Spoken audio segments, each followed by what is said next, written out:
when consulting our client, we have to think about the controllable and uncontrollable measures. So when talking about controllable, we talk about weight, as an individual could either lose weight or gain weight by either eating or maybe doing extra activities that can prevent you from putting on weight. And size, maybe size of an individual. Maybe if they go to the gym, they put on muscle, which increases them in size. To uncontrollable, which is gender, so you can't change your gender. If you're born male or born female, or your genetics, maybe the colour of your hair, or certain features on your body, because you've gained them from your mum or dad.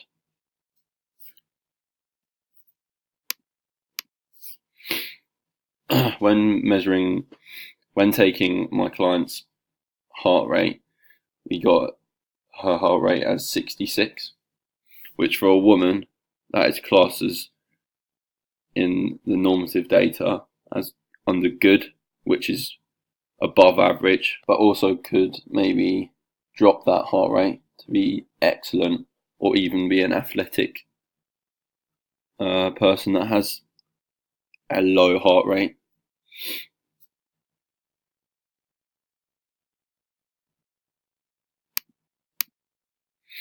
When measuring their blood pressure, we had the client's systolic pressure, which is the pressure in the blood vessels, at 105, which compared to the client's diastolic pressure, which is the pressure in the arteries, that's 54.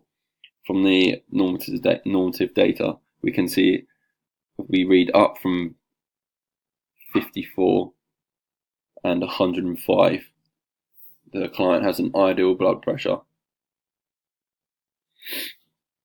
which compared to the data, we can see that the client has lower than the below average, lower than the average, and a lower than above average, which shows that her blood pressure is ideal for her type of body.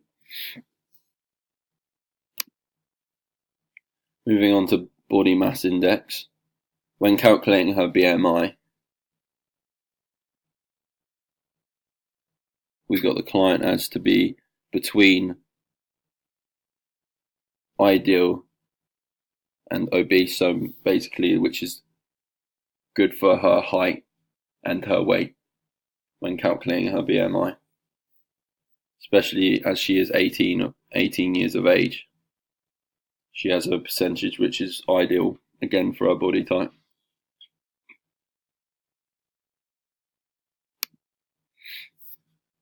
As well as a lung function data, when we can see that as she is 18 years old, we can see that the client is below average, average, and above average, which means maybe this could be a weakness to her, as maybe her lungs could be having a lack of function, meaning she can't exhale as good as she possibly can.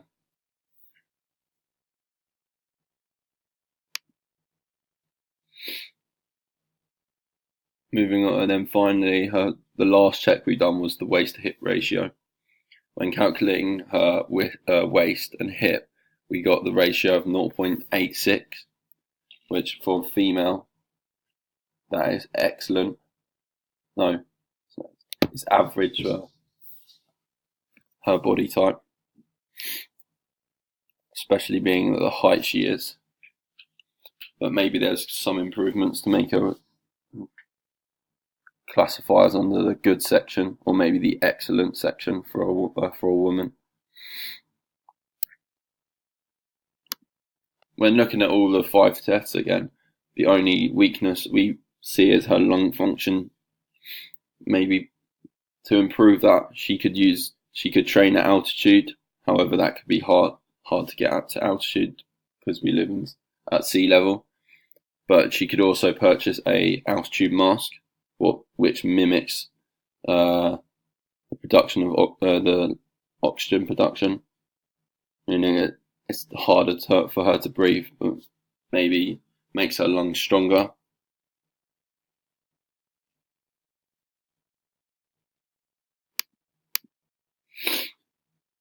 When looking at the strengths and areas to improve on for our goals, when looking at her strengths, she has a long-term goal in football, which is her main sport.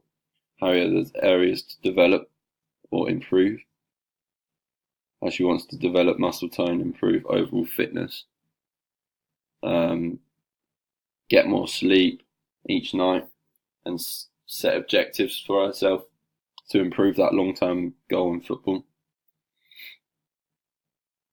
Her main strength for the whole five different things is that she takes part in physical activity 5 to 6 times a week, which means she is constantly active, and also she has been constantly active for 5 years now. However, areas to improve on is she has a lack of time, which is stopping her excel in her goal of football. Moving on to nutrition. She can cook her own food, which is a bonus. She drinks plenty of water each day, which will benefit her in football. She very, very rarely eats fast food, which is good for her nutrition, and she has no allergies. However, her areas to improve is she needs to eat 3 to 5 meals a day. 3 meals a day. Needs to eat two servings of fruit per day, and she only eats 3. And she needs to eat 3 servings of vegetables per day. For her lifestyle, she doesn't smoke. She deals with stress well by herself. She enjoys college, despite the amount of work that they give her. She has high energy at night. However, areas to improve, she needs a couple of extra hours to sleep, which I said before, for her goals. And she consumes too much alcohol per week, and she has a low energy level in the morning compared to when she has high energy at night. And then finally, physical health. She doesn't get injured easily. However, she struggles with knee pain and ankle problems. So maybe areas she needs help from a physical therapist. As again, she struggles with tendonitis.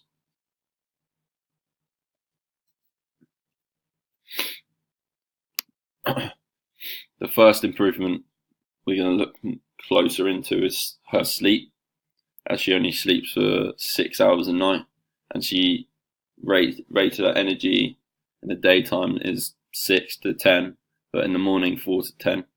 So maybe with these strategies to improve, we can increase the morning to 6 out of 10 and the daytime 8 or 9 out of 10. So the first strategy to improve is they could download either of these 2 apps called Headspace or Calm app. They both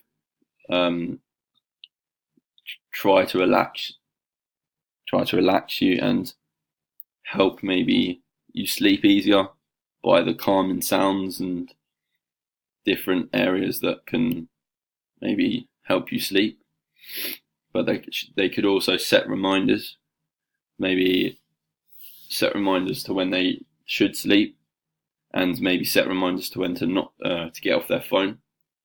Again, moving on to reduce the blue light exposure, maybe the lack of time, the majority of the time being on their phone. Maybe they could put the phones down somewhere, which could again make your mind focus less on being on bright lights to then not having no light. Maybe could improve their sleeping pattern. and maybe expend the energy in the day, which means doing more activities during the day, so they are knackered towards the end of the night, meaning they will sleep better throughout the night.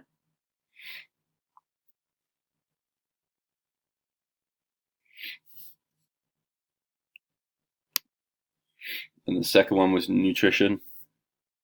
As when we were asked them about nutrition, they only ate 1 to 2 meals a day and didn't really eat fruit or vegetables. So maybe the strategies to give them to improve is maybe to create a weekly nutrition plan, which could include the breakfast, lunch, and dinner instead of just maybe breakfast and dinner. Skipping them days is a negative towards her body. Maybe if there's all the meals throughout the day, she could become more healthier, and maybe she can prepare lunch before her college day. As she can cook throughout, cook meals before a day before, so then she can take them cold, so she's eating properly. And maybe I could create a sheet which have limitations to what they can or can't eat. So maybe as she does, obviously she knows that she shouldn't eat fast food, as she rarely does, like she said before. But maybe chocolate and all the other fatty foods that shouldn't be in your plans. And maybe as she can cook again, she can download cooking apps to help them cook their own food. So maybe certain meals in the day and like different variations of food, which might show an interest to them. And finally, their muscle tone, as their goal is to develop a muscle tone. The strategies to improve could be creating a weekly gym plan, which suggests that she can maybe go to the gym 4 to 5 times a week, or create an extra workout sheet that could be done at home if she isn't feeling the gym plan, or she doesn't have time to go to the gym. And again, to increase the muscle, maybe create a meal plan that includes high protein foods like chicken, eggs, which can strengthen your muscles and build them up quicker. Following up on that, maybe supply them with supplements like protein shakes, which can again build the muscle quicker if they split them during the gym session. And maybe and finally to stretch on a regular basis, which can help the muscles relax and amend themselves quicker